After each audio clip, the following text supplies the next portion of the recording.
Top Analyze Math Industry, and we are going to take a look at the refraction. So this is going to be the beginning of a semi-unit, because we've been learning about sound waves and transverse waves and longitudinal waves. But what we're going to take a look at is light waves. And something that light waves do is a refraction. But hang on, what is a refraction? Well, a refraction is the sudden change in direction of a light ray as it passes from one medium into another. So just like other waves, how we have sound waves, light waves are affected in what kind of medium they are too. In a vacuum, light waves can still wave on. Light waves are radioactive waves that don't need a medium for them to keep going. Light waves can actually work in a vacuum, and the speed of light in a vacuum, such as space, is 3 times 10 to the power of 8 meters per second. That is going to be the speed of light in meters per second. But what if I told you that light also is changed when different mediums happen, like water, glass, or whatever this thingy is right over here? Understand and try to understand and see get the whole refraction idea. There is something that we are going to do. It's called the index of refraction. So it's a unit that's greater or less than 1, and it helps represent the speed of light in a vacuum compared to the speed of light in a substance. Like if you compare the speed of light in a vacuum versus the speed of light of water, or the speed of light with a vacuum versus concrete, glass, name it. So the index of reflection is followed by the formula N equals C divided by V, where N represents the index of refraction. The V represents the speed of light in a substance, and the C just represents the speed of light in a vacuum. It's a way to help us understand how fast is light going to go in a certain medium. How fast is it going to go in water? How fast is it going to go on land? Who knows? So that's why what we're going to do is the index of reflection. You can understand all that in a graph. Well, not just an XY graph, but this kind of graph. So Snell's law can help us further understand the index of refraction. So here's what happens. We have a medium 1 and a medium 2. Let's say medium 1 is air. And let's say medium 2 is water. When light goes from air to water, it will refract. Not only that, sometimes if you put your foot in the water of a lake or a pool that's outside, sometimes you might think that your leg is cut off when you're in the water. But don't be mistaken, because the light that's going into the water is actually changing its speed. That's why it looks like your leg is misplaced. Here's what happens. The light, known as the incidence ray, goes towards where the air and the water meet, two mediums that meet each other. The point where the water and air meet is the normal line is going to be perpendicular to where the light intersects and the two mediums intersect. The normal line is supposed to help understand if the speed of light is changing at different mediums, then that also means that the different angles of attacks and the angles of refraction are going to change too.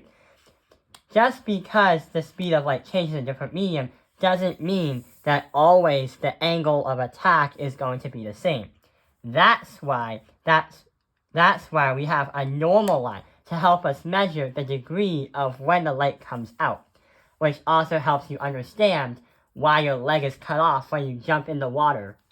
And Snell's law is a mathematical formula that can help us understand that. The N1 and the N2 represent the index of refraction in a medium. That is when you use this formula right over here. The sine of 1 and the sine of 2 as thetas is going to help you measure the amount of degrees from the normal line where the two mediums are connected and where the light ray comes at an angle. And it will also help not reflect. It will also help understand and help us learn what angle from the normal line is that light going through the other medium. So that's why what we're going to try and do is a problem.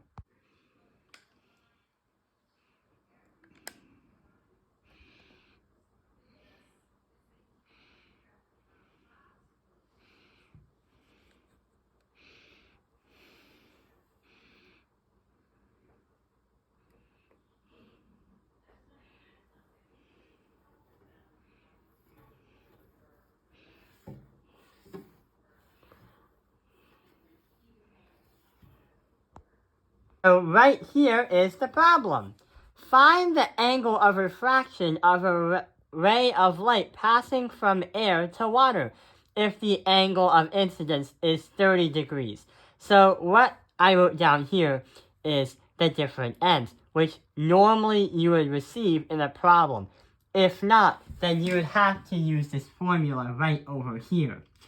So for air, we say that m equals 1. Water is m equals 1.3. And space or vacuum, like we said, that light close or to 0. So let's get started. First things first, let's write the formula. The formula, like we said, is going to be m1, and then sine of theta 1 is going to be equal to n2, and then sine of theta 2. Don't always assume that the rays are going to have the same angle. That's because of the different mediums that the light is changing through. So we wrote the formula right over here. Let's insert into a problem. So we have to find, let's say it's going from air to water. So we're going to mark the first one air, and we're going to switch it all the way to water.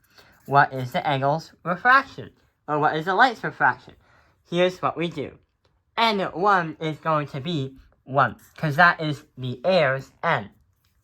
Then we have to do 1 times the sine of 30 degrees.